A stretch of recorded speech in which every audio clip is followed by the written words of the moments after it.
नमस्कार दोस्तों, आप सभी का हमारे YouTube चैनल ज्ञानांश में स्वागत है।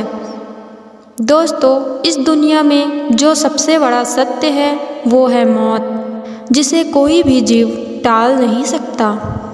आप सभी जानते हैं कि हिंदू धर्म में मृत्यु के पश्चात सबको जला दिया जाता है, किंतु आप सभी ने ये सोचा कि मृत्यु के पश्चात परिजनों के साथ क्या होता है।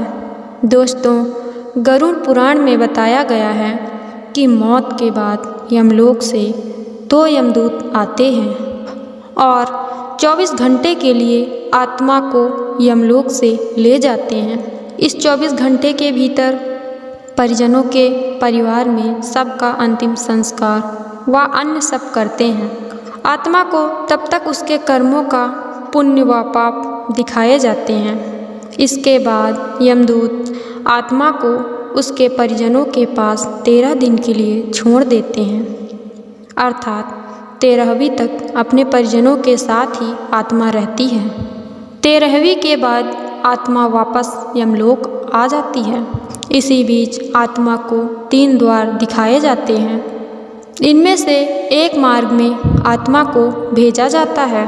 पहले मार्ग का नाम है अर्ची मार्ग। इस मार्ग को देव मार्ग के नाम से भी जाना जाता है। दूसरा मार्ग ध्रुव मार्ग, जिसे पितृमार्ग के नाम से जाना जाता है।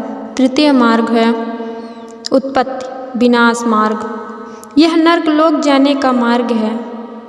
अपने पाप व पुण्य को निश्चित समय तक पूर्ण करने के बाद उस आत्मा को पुनः नया जीवन मिलता है। केवल इतना ही नहीं, यमलोक में आत्मा को कठिन चेतना सहनी पड़ती है। इन्हीं चेतनाओं में से एक है यमलोक जाने के मार्ग पर पड़ने वाली वैतरणी नदी। माना जाता है कि पुण्यात्मक तो इस नदी को पार कर लेती है, किंतु पापी आत्मा इस नदी को पार नहीं कर पाती है। उसे अत्यंत पीड़ा का सामना करना पड़ता है। गरुड़ पुराण में बताया गया है कि एक बार वरुण देव भगवान हरि से पूछते हैं कि हे भगवान, मृतलोक और यमलोक के मध्य जो वैतरणी नदी है उससे जीवों का क्या संबंध है और उनको इस नदी से कैसे सजा भुगतनी पड़ती है। इस पर भगवान विष्णु ने कहा कि हे गरुड़देव, जो भी पापी आत्मा इस नदी में प्रवेश करती है वो रक्त रूपी पात्र में तेल की तरह खौलाई जाती है। इस नदी का रक्त रूपी जल कीटाणुओं के समान सूंड वाले जीवों से भरा रहता है। साथ ही यह नदी कई खतरनाक जीव जैसे घड़ियाल, मगरमच्छ और कई खतरनाक जीव से भरी रहती है। जैसे ही आत्मा नदी में प्रवेश करती है, उसका शरीर हजारों सूर्य की गर्मी के तुल्य जलने लगता है। उससे पापी आत्मा तड़पने लगती है और डुबकी लगानी पड़ती है। दोस्तों, जिन लोगों ने अपने जीवन में पाप किए हैं उन्हें नर्कलोक मिलता है, वही जो पुण्य करते हैं उन्हें स्वर्गलोक मिलता है। बुरे कर्म करने वाले लोगों को नरक में दंडित किया जाता है, वहीं जो लोग अच्छे कर्म करते हैं उन्हें स्वर्ग में सुख सुविधा मिलती है।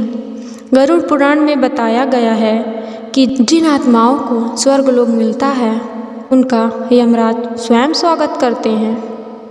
वही जो आत्माएं पाप करती हैं उन्हें नर्कलोक में प्रताड़ित किया जाता है।